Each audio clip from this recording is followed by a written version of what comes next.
তারা সমাজে 85% মানুষ, 100 জনের মধ্যে 85 জন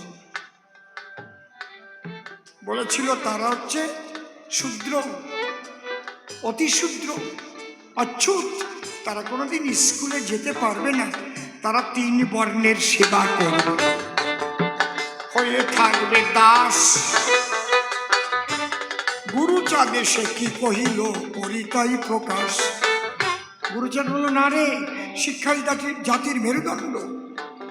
যদিও তোরা করিস ভিক্ষা, ছেলে মেয়ে দিবি শিক্ষা।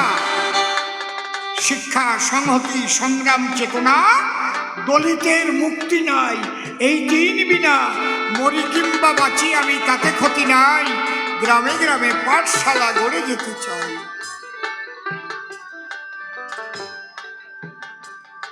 এই শিক্ষার আন্দোলন গুরুচাঁদ করিতে লাগিল, যার দ্বারায় দলিতেরা উন্নত হইল। শিক্ষিত হবি, রাজ শক্তি পাবি। বুঝতে পারছেন? তাহলে খালি মাস্টারি করে যদি বাবা হওয়া যায়, তাহলে গুরুচাঁদ ঠাকুর যে 85% মানুষের শিক্ষিত করার জন্য আন্দোলন করলেন, তাদের শিক্ষার অধিকার দিলেন, শিক্ষিত করে চাকরির জন্য লড়াই করে চাকরি আদায় করে আনলেন, রাজ শক্তি দিলেন। তারে একবার বাবা বললি কি ঋণ শোধ হয়? বাবা বাবা বাবা বাবা বাবা বাবা বাবা বাবা বাবা বাবা গুরুচাঁদ, গুরুচাঁদ বৃতে একবার হরি হরি বলো।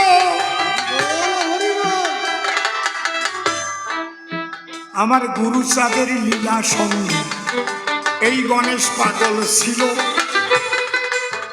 দুইজনে একসঙ্গে সমাজের কাজ করে গেল। সাতপার একটা খাল আছে, খাল, কাটা খাল কয় না, এখন তো মরা মরা হয়ে গেছে। আগে আরো বড় খাল ছিল, অনেক বড় ছিল। ওইটা কিন্তু অন্য দিক দিয়ে যাওয়ার কথা ছিল।